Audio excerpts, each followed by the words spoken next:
Welcome back to Walsall Fan TV, the joy and the pain, and the season is ready. Walsall are a bit sort of stuck in some respects because we haven't got many strikers in, but compared to the troubles Morecambe have had, we're probably well settled, really. How's life for Morecambe, and what are your expectations? Yeah, it's been a bit of a tricky summer, really. I think with how things went, obviously the kind of standout issue in terms of signings was the fact that we had a transfer embargo. That was frustrating, but from what I understand, a lot of signings were kind of agreed before when the transfer embargo was eventually lifted. Then we could kind of fully ratify them and announce them. But obviously, well, I think when you're recruiting, going to a player and saying, "Yeah, okay, we've got this embargo. We promise we're going to sort it in a month or two," like it puts us in a difficult position. I think. Yeah, and you add that the kind of general uncertainty around the club, which has obviously comes from the ownership situation. The fact that the owners have the club up for sale for getting on 2 years now, and seems to be hooked and in the thrall of one particular party or group of people, and he's apparently unwilling to sell to anybody else, despite having received a generous offer from another party who, as a trust, we believe to be credible. But yeah, that's kind of hampered things a little bit, but we have been buoyed by the return of Derek Adams. There's been a lot of squad turnover, but that seems to be a bit of a recurring feature of the last few years. So, yeah, we've got a good solid base to the squad. I think we could do with a little bit more sparkle, bit of pace and creativity up front, bit extra because we've got Gwyn Edwards, but we could do with a bit more, I think. And yeah, I think maybe the loan market over the next kind of week, and obviously this is the time of the window that the loan market tends to get a bit busier. So hopefully we'll be able to pull a couple out of the bag from there. Yeah, Walsall probably be dipping into the loan market for some strikers, hopefully. Derek Adams back there is such a massive boost for Morecambe. JJ McKeon, and he's still with you as well, isn't he? No, sadly, JJ's off to he's ended off to Lincoln in League One, which is a great move for him. And I mean, he's not the only one we've had go to League One. We've had Joel Senior go to Bristol Rovers, and it's a funny one. I think. Look, it's always sad when players move on. Don't get me wrong, but I think when they go kind of to League Two club, not particularly impressive League Two clubs, it's a bit of a kick in the teeth. But when they go up a division to clubs, clubs in League One, you got to say fair enough. Yeah, and they've worked hard for their move. They've done really good jobs for us. So I wish them all the best, and we'll do what we can to kind of mitigate for their departure. Yeah, I think a lot of people have sort of predicting Morecambe to be down the bottom of the league. But are they underestimating the power of Derek Adams? Maybe a little bit. I mean, look. I don't. I think given the situation off the field with our owner, I don't think, and obviously the initial situation with the embargo, I don't think you can really come down too hard on a lot of people predicting us having us lower down. But I think having somebody like Derek in is going to, I think for me, makes me not particularly concerned about relegation. I can't say I'm really fancying us to, stride into the top half and push on the players or anything like that. I can't really see us trouble in the top half much. But I think, with the management that we've got and the way he sets up his teams at this level, I think we'll be okay to, keep away from any real hardcore relegation trouble. Morecambe are a team that people quite often don't fancy and end up doing really well. Last season, you're expected to finish low down, and you had a really good season, didn't you? Without the points deduction, you should have been right on the cusp of the playoffs. Yeah, I mean, it was a frustrating season, really, in that we had quite a good thing going, obviously, with a lot of good players on loan, and then the off-field situation kind of led to Derek's departure in November, and that saw a bit of a dip, and then I think we would have lost a few of our loanees anyway, but maybe would we have lost all of them if Derek had still been here? Who knows, And obviously we brought in Jeb Brannan, stepping up from coach, who I thought showed some really nice bits as a manager. To be honest, I thought some of the stuff he coached was really nice, but at the same time, I think we lacked a bit of consistency. We didn't seem to be able to pick ourselves up from setbacks in the same kind of way. Probably lacked a bit of solidity as well. So I think we did take a bit of a dip in the end. And it's a shame that we lost that kind of core quality to the squad that we could have had at the start of the season, because I think ultimately probably could have been in with a bit of an outside shot at the playoffs. At the end of the day, Jed's done well to keep us there and thereabouts for a period of time. But I think factors off the field that have ultimately led to us dropping down the table a bit more than we would have ideally liked. But given expectations at the start of last season, I think you've got to say we take the league position. I can take that. I'm okay with it. Ben Sadler, nice memories for you from Ben Sadler? Yeah, Ben's great. Obviously, being on the trust, I had quite a lot of contact with him, and and got on very, very well with him, to be honest. And both in a kind of more professional context and kind of more on a more friendly basis at times as well. And yeah, he was really great.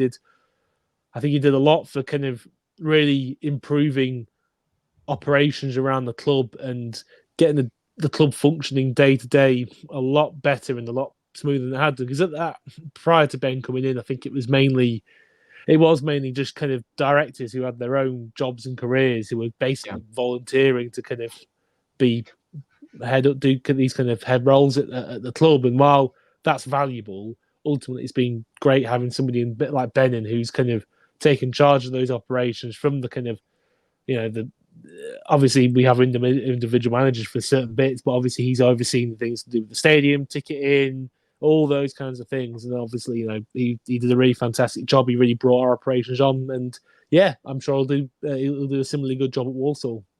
I had a chat with him at the fans forum. He is a great character. There was one particular question. People were talking about strikers, and the guy posing the question and sort of had a bit of a rant with him, and he ended it. His response was, "Yes, we're going to get more strikers." Obviously, that's not actually happened yet. So, but we know they're working on it. But yeah, he's got a good touch about him with people. He's got a little bit of humour as well, which obviously helps. So I think he's going to be a really good CEO for us. So that's positive. On to Saturday. Expectations? I'm not too sure. I'd say we've been quite hard to gauge from pre-season. I think we've looked pretty solid. We've created a few decent chances, maybe not quite been as clinical and slick in the final third as we'd ideally like to be, but I think we have looked pretty solid. We're lucky not to beat. I know they're a bit of they've had a lot of new players and they're still probably gelling, but ultimately a decent League One side in Burton. We were lucky not to beat them on Saturday. We've not lost in pre-season. Had a few draws in there, but yeah, I think it's one of those where you probably say I think take last season. I think it was very clear what our first 11 was going to be going into the game against Walsall last season. Whereas on this occasion, I'm not actually 100% sure. I think just with maybe how the business has had to go about this summer with the transfer embargo, it's made me put a bit of delay on things. And there's a whole new squad. I think we've only had one home preseason game, and so it's not had too much of a chance to look at the players. But I think we'll be solid. I think there's going to be a good base to work from. I think we've gone for a bit more of in terms of the makeup of the team. We've still got a little bit of quality up there. People like Gwion Edwards, who is probably one of the better players in the division, to be quite frank. So yeah, hopefully we get another positive result like last season. Is he the man to watch for us, Gwion Edwards? Yeah, Gwion Edwards, he's fantastic. He's he's playing most of his career at League One Championship level. He's getting up. He's not. I think he's late 20s, but he's still lightning quick, super skillful. Got a decent shot on him. I think the way that Derek likes to set up teams, he likes attacking midfielders, chipping in with goals. He's not actually always that, but obviously he wants his strikers to score. Don't get me wrong, but he's more bothered about how they make the team work. I remember back when we got promoted, I know Cole Stockton ended up going on a real hot streak for scoring, but initially Cole was missing quite a few chances, and Derek said, "Look, I don't mind. He's getting the chances, and what he does for the team, I absolutely love it. The way he holds the ball up, the way he brings others into play, the way he gets us up the pitch." And I feel like that's probably in Hallam Hope and Leon Goal. That's probably the brief for them. To be honest, their job is to get the ball up the pitch, maybe stretch the lines, work hard, get on the ball, bring it down, bring others into play, occupy a few defenders, and then when you've got quality like Gwion Edwards coming in from midfield, open up the spaces for them to be able to make those late runs into the box and put away chances. And use their creativity and skill and ability to carve goals out. And I think that's probably how it's going to work. And Guillaume is probably the standout man for creating and getting on the end of chances. Yeah, I think from Walsall's perspective, our front two haven't scored in pre-season, so that's a bit of a concern, or a large concern. But I think we've got quite a talented midfield now, albeit young. So there's some good stuff in there. Last season, a big problem for us was right wing back. Tommy Knowles, everybody loved him, but his end product left a lot to be desired. And we've got two guys that can fill that role now. We've got Connor Barrett, we bought from Fylde. He was the standout player in the National League for right wing back. So getting him on board is good. But we've also bought in another right wing back from Queen's Park Rangers, Albert Adoma. He's been through the leagues and had a tremendous career. So hopefully he's going to do a good job for us. But we don't really know who's going to start. I think Connor Barrett is likely to start, but Albert Adoma is definitely a very credible guy off the bench, if that's the case. So we're hoping for a win to kick our campaign off. But with our weakness up front, it is a concern. So we'll have to see how we go. Myself and Stephen are going to be at Smash Burgers for our pre-match meal. So if you want to join us there, you can get 20% off with the code Walsall Fan TV, WFTV20. So if anybody wants to join us there and have a pre-match start of our match day vlog. So are you making your way down, Joel? I think I'm going to try TBC if I can manage it and work out my route and how to get there. But yeah, I'll try and get down there. Good one. And what do you think of the Sky package with what's gone on with that? I think I'm going to have to wait until see how the season starts. I mean, already it's caused a bit of frustration. Our Saturday 3 p.m. game with Fleetwood has now been moved to Monday 8 o'clock, which isn't good for anybody. No. Nominally, it seems like a nice way to distribute more money, but it's obviously going to cause quite a bit of disruption to people. I know it's not quite as heavy duty for clubs lower down the division, but still, it's not ideal, and it just seems maybe a bit of a cop out for distributing money properly. Just saying, we'll give you a little bit more than money with a Sky deal, and it's. I know I follow weren't perfect, but the fact that you could just do every non 3 p.m. Saturday game, you could pay a tenner and watch that. That was a pretty fair deal. I thought that was quite handy for people who lived a bit further away in the country, and it's not bad value that. And they also, I know that if you signed up for them with Morecambe, you get you get a full match replay if you couldn't make the game if it was an away game. So I've seen some of that as well. Yeah, so I don't know if that's going to continue next season, but I sincerely hope it does, because that was pretty invaluable for people like you can't make every single game. So yeah, jury's still out a bit, but I'm not entirely enamoured by the early signs.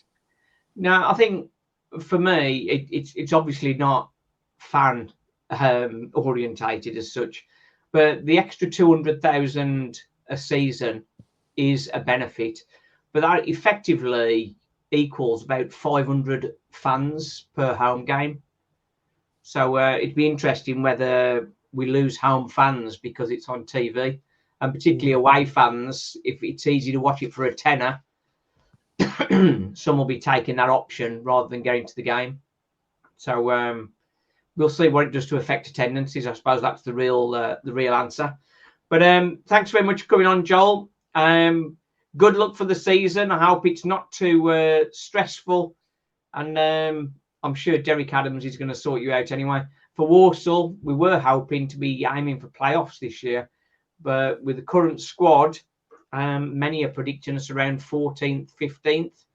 So it's going to be another tough one, I think. But all good. Thanks for coming on, mate. Cheers. Cheers, mate. Thank you. Cheers.